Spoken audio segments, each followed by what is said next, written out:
Greetings, lovely people. I welcome you to the Builder's Guide channel.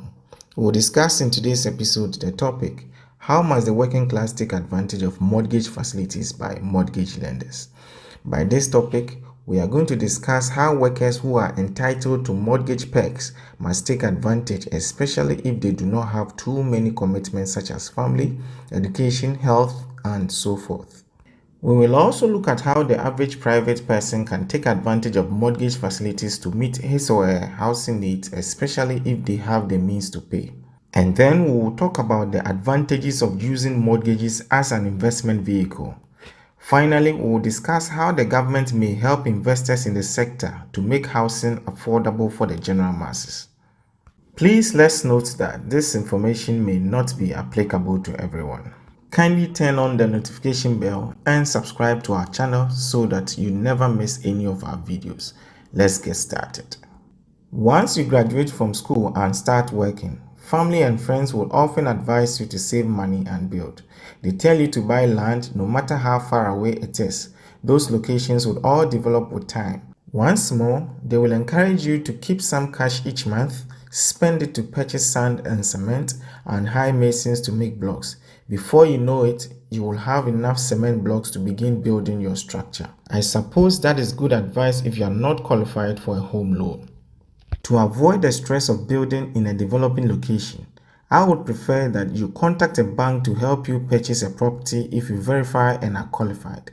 This is because real estate firms have a greater ability to handle stress and any risk-related difficulties.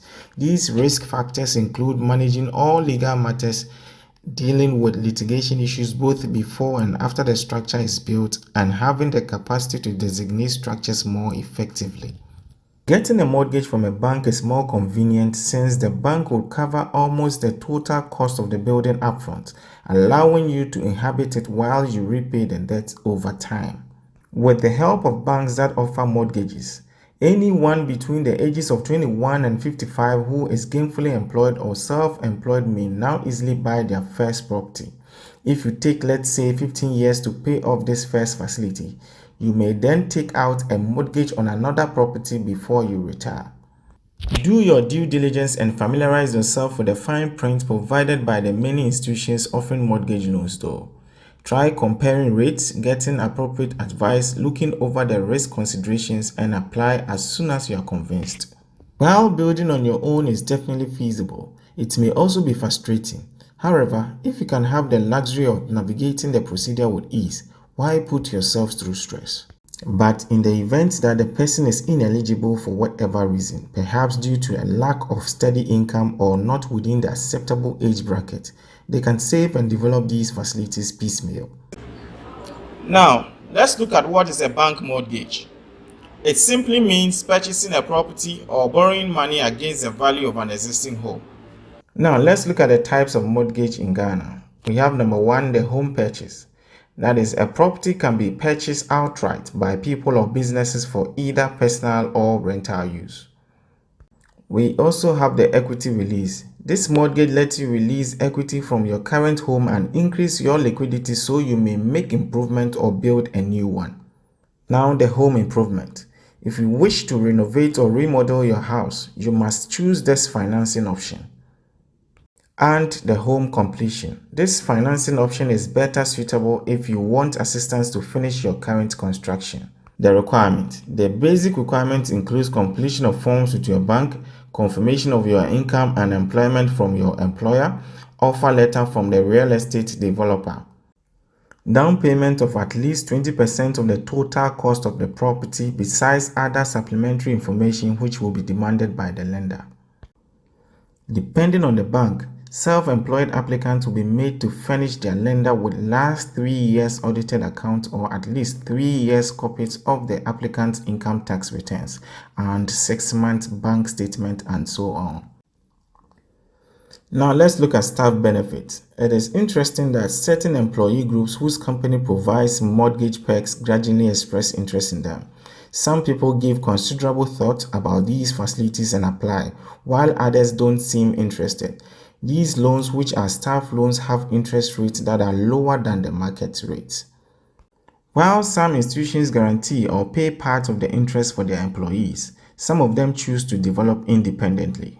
Perhaps I should learn more about some of the factors that go into their choice. Could I venture a guess? Is it that these individual staff have short-term plans for their employer? They are bequeathed with properties, want to save money to buy or build their own homes? All the arguments listed above, in my opinion, are compelling. But let's not forget that opportunities only present themselves once. Homes increase in value with time, particularly those in metropolitan areas. For investment purposes, you can utilize a new one even if you already own one. There are significant advantages. What if our long-term strategy doesn't work out as we had hoped for? Nevertheless, some employees of the same institutions who are not yet eligible for these facilities yearn for just such an opportunity. Want no get and get no want, as we say in the streets. For various reasons, some businesses have not even thought of or have no intention of offering their employees such incentives. Conversely, some staff members have taken advantage of these benefits and have either finished servicing their first mortgage and have picked up an additional mortgage. I recall having this mindset of avoiding taking out loans when I started working.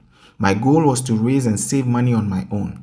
Regretfully, I discovered that despite my best efforts, I had returned to square one due to the numerous demands placed on me from various quarters.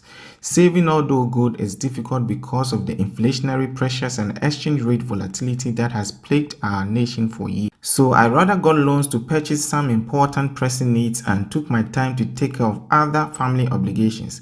As the family request keeps coming, you plan so well that your immediate needs and that of the family are met in a well-coordinated manner.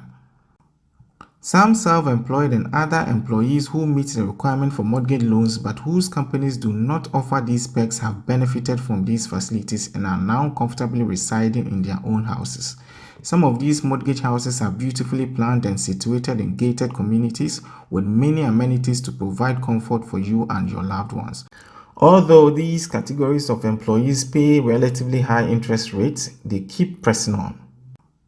Some self-employed and other employees who meet the requirement for mortgage loans but whose companies do not offer these perks have benefited from these facilities and are now comfortably residing in their own houses. Some of these mortgage houses are beautifully planned and situated in gated communities with many amenities to provide comfort for you and your loved ones.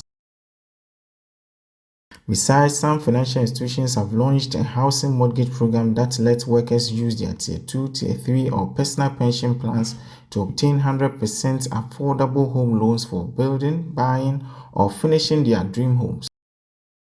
Planning. Utilizing such opportunities boils down to planning. Find out how much you can qualify based on your income and other financial factors. Take into account the location to potentially avoid incurring additional fuel expenses.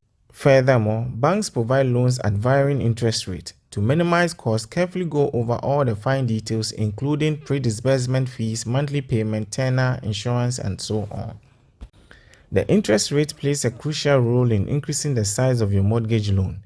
The higher the interest rate, the higher the monthly mortgage payment and possibly the longer the tenor of the loan. Perform all this analysis or obtain all the advice necessary to assist you in coming to a wise conclusion. Now, let's look at the benefits of mortgage loan. The majority of these estate homes are expertly constructed architectural buildings situated in developed communities, well-planned neighborhoods with excellent roads, peaceful surroundings, and gated neighborhoods with round-the-clock protection. Some include additional features such as a basketball court, kids play area, fitness centers, schools, and football pitches, among others. This adds to the atmosphere and enhances the social life of the people who live in these structures. Investment can be made with the property. One type of mortgage that is available to homeowners who want to purchase another property with the intention of renting it out to tenants is called a buy-to-let mortgage. Additionally, the property can be used for Airbnb services, which might bring in significantly higher earnings. An equity release mortgage facility, which is a product that enables homeowners to access the equity cash locked up in their homes. After that, the money might be invested in a business, used to purchase another house, and so on. Conclusion. Although everybody would love to stay in a serene environment and enjoy a comfortable life, there's the issue of affordability that has always scared people away. Obviously, a good number of real estate companies provide all the luxury, security, serenity, and other beautiful amenities. Nonetheless, the question of price needs to be checked. There should be a deliberate policy on the side of the government to support these firms, as well as proper collaboration with the financial institutions to help bring down their overheads. This, when done, I believe will eventually trickle down to make housing very affordable for the average person.